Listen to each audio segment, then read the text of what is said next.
다음은 월 300만 원입니다. 한 달에 300만 원만큼 오롯이 저축이 가능하다는 것은 경력이 좀 많이 쌓인 상태에서 맞벌이를 하면서 같이 모으거나 아니면 웬만한 진짜 임원급 정도까지 가야 가능한 투자금이 아닐까 생각이 듭니다. 이 정도의 투자금을 저축할 정도의 소득이라면 아마 상당히 많이 소득세를 이미 납부를 하고 계실 거고, 그러면 연금저축은 34만 원 깔고 나서 여기에 IRP를 25만 원만큼 더해가지고요, 세액공제를 맥스 59만 원을 먼저 맞추는 겁니다. 만약 맞벌이라면 두 명 다 세액공제를 받아야 되니까 적절히 나눠야겠죠. 그리고 이 정도 시점이라면 원포트를 구현하는 것이 가능하지 않을까 생각이 드니까 이번에는 연구 포트폴리오 4분의 1씩 사는 이 포트폴리오를 이걸로 한번 짜볼게요.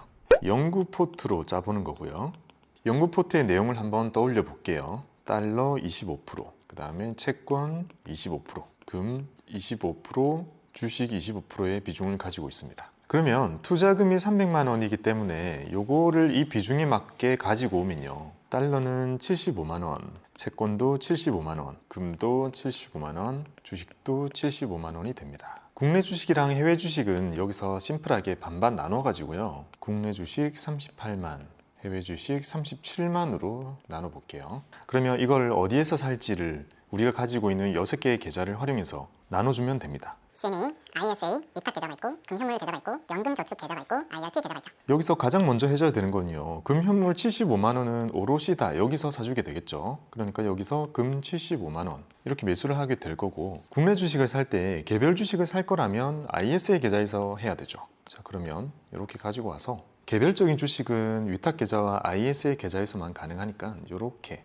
해서 국내 주식 38만 원을 여기서 매수를 해줍니다. 그 다음 해외 주식 37만 원. 해외 주식도 ETF를 활용한다면 마음껏 할 수 있겠지만 개별적인 걸 한다면 이 위탁 계좌에서만 해야 되죠.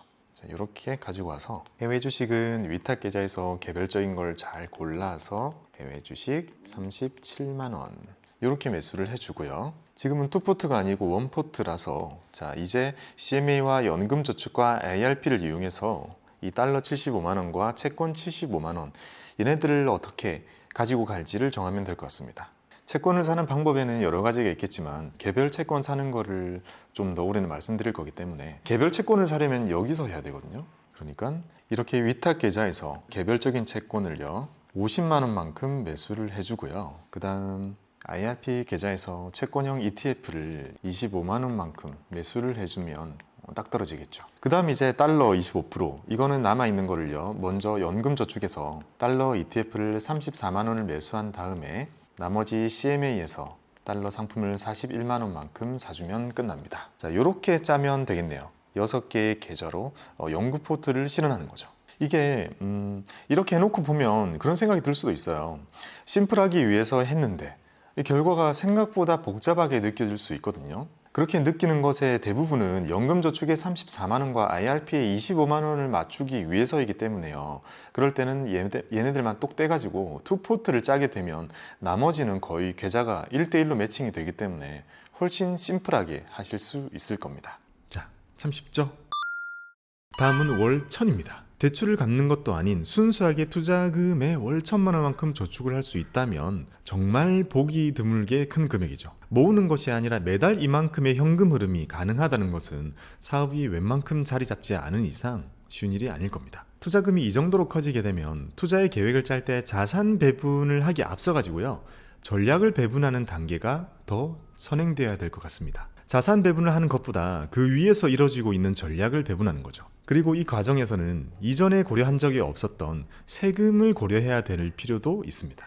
사실 바로 직전에 월 300 정도까지만 해도 어느 정도 포맷화 하는 것이 가능했는데요, 월 1000 정도로 투자금이 커진다면 사실 할 수 있는 게 끝이 없죠. 못하는 게 없다고 볼 수 있으니까요. 그래서 지극히 단순화시킨 가이드를 한번 잡아보겠습니다. 수많은 보기 중에 하나 정도로 생각해 주시면 될 것 같습니다. 이번에는 월 1000으로 제가 주로 사용하고 있는 포트폴리오를 세팅해 보겠습니다. 자산 배분을 하기 전에 자원 배분을 먼저 하는 게 좋을 것 같다고 말씀을 드렸잖아요. 그러면 먼저 해볼게요. 월 1000이라는 게 있기 때문에 아주 심플하게 만약 자산 배분에 월 500만 원 투자를 하고 여유가 되니까 다양한 투자를 할 수 있겠죠. 그래서 어찌 보면 좀 개별적인 주식 투자의 즐거움을 마음껏 누리게 해주는 그런 계좌, 여기 한 300만 원 빼놓고요. 그 다음 또 일부는 아예 용병을 쓰는 느낌? 그런 걸로 자문사에 맡겨두는 거죠. 자문사에 매달 200씩 보내가지고 완전히 맡겨버리고 이렇게 500만 가지고 자산 배분을 짜는 거죠. 투자의 전략 자체를 이렇게 여러 가지로 쪼개놓는 걸 이제 전략을 배분한다, 그런 개념으로 볼 수 있고, 내가 추가하고자 하는 또 다른 전략들이 있다면 여기에 또 추가를 시키면 되겠죠. 그럼 이 500만 원만 가지고 포트를 한번 구성을 해볼게요. 현금 5%, 채권 30%, 금 20%, 달러 10%, 배당주 10%, 리츠 5%, 국내 주식 10%, 해외 주식 10%. 참 많죠. 자, 우리는 이제 다음으로 할 일은 이 월 1,000만 원이라는 것을 이렇게 가지고 와가지고요, 이 비중에 맞게 금액을 바꿔주겠습니다. 자, 그러면 500이니까 그냥 5배 하면 되죠. 현금은 25만 원이 될 것이고, 채권은 150이 될 것이고, 금은 100, 달러는 50, 배당주도 50, 리츠는 25. 해외 주식과 국내 주식은 각각 50이 되겠죠. 우리가 사용하는 6개의 계좌를 가지고 오겠습니다. CMA, 위탁계좌, ISA 계좌, 연금저축, 금현물계좌, IRP 계좌. 투자금이 이미 넉넉하기 때문에 이 계좌의 구분을 지을 필요가 딱히 없죠. 오히려 월 한도를 넘지 않게 세팅을 하는 것이 더 필요해 보이는데요. 먼저 현금, 이렇게 CMA에서 그대로 두면 되겠죠. 다음은 금현물. 자, 금은 확실히 여기서밖에 안 되니까 이렇게 금은 금현물에서 매달 100만 원. 그리고 지금 가정한 이분 같은 경우는 국내 주식과 해외 주식을 매달 50만 원씩 사야 되지만, 여기 보면 개별 주식을 하고 있는 계좌가 있잖아요. 그러니까 여기 스포트를 짤 때는 ETF를 주로 한다고 가정을 하고 세팅을 해볼게요. 그럼 이렇게 하면 되겠죠. 위탁 계좌는 개별 주식을 살 게 아니라면 필요가 없을 테니까 빼놓고요. 국내 주식 50만 원은 연금저축에서 그대로 매수를 하고, 해외 주식 50만 원만큼은 IRP 계좌에서 해외 투자되는 ETF로 해외 주식 50만 원을 그대로 세팅을 하고, 이렇게 가지고 와서 리츠와 배당주, 개별 주식을 사든 ETF를 사든 여기 ISA에서 그대로 사주면 될 것 같습니다. 자, 그러면 배당주 50, 리츠 25. 달러는 CMA에서 하면 될 거고요. 달러 50. 이제 남은 건 채권 150인데요. 여기 보면 이 ISA에서 한 달에 한도가 167만 원이잖아요. 근데 이미 한 70 정도의 한도를 썼기 때문에 우리 심플하게 채권 150 투자할 것 중에서 ISA에서는 90만 가지고 오는 거죠. 90만 가지고 와서 여기서 채권 90 이렇게 매수해주고, 남은 60은 아까 살려뒀던 이 위탁 계좌를 가지고 와가지고요, 여기서 개별적인 채권을 사는 걸로 세팅하면 될 것 같습니다. 자, 여기에 채권 60. 자, 이렇게 한번 짜봤는데요.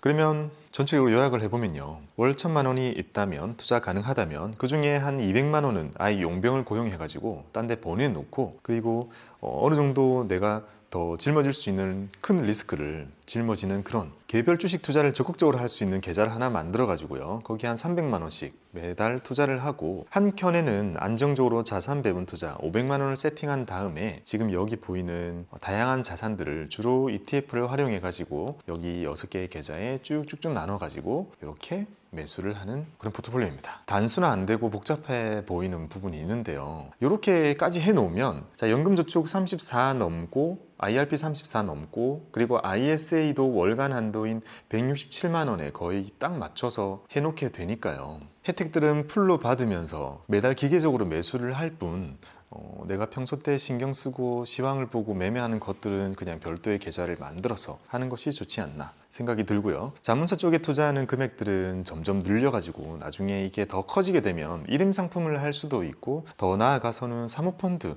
그런데도 이런 걸 모아가지고 보내면서 이렇게 이용을 할 수 있겠죠. 전체적으로 너무 복잡해 보이지만 3개의 전략을 차용을 하고 6개의 계좌를 이용해서 8가지 종류의 자산군을 가지고 가는 전략, 이렇게 가이드를 한번 잡아봤습니다. 월 1000에 달하는 금액이라고 해도 ISA와 연금저축, IRP 계좌를 활용하기 때문에 우리가 걱정하는 금융소득 종합과세나 주식 대주주 여건, 이런 것에 대해서는 크게 걱정하실 필요가 아직은 없습니다. 생각보다 자유롭죠. 금융소득 종합과세는요, 1년 동안 이자와 배당으로 2천만 원 넘게 받으면 해당이 되고요.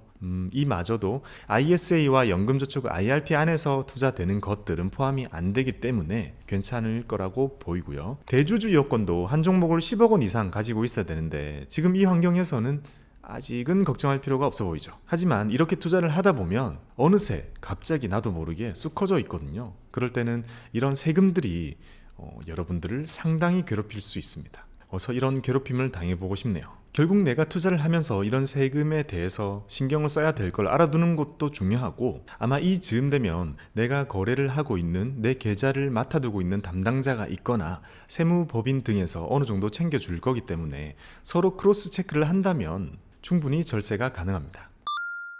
지금까지 투자금별로 자산배분 포트를 어떻게 짤지 아주 계략적으로 고민을 해봤습니다. 투자자들마다 저마다 가지고 있는 취향과 상황에 따라 많이 달라지겠지만 큰 틀을 잡으시는 것에 도움이 되었으면 좋겠습니다. 새해에도 계속되는 여러분들의 성투를 기원합니다.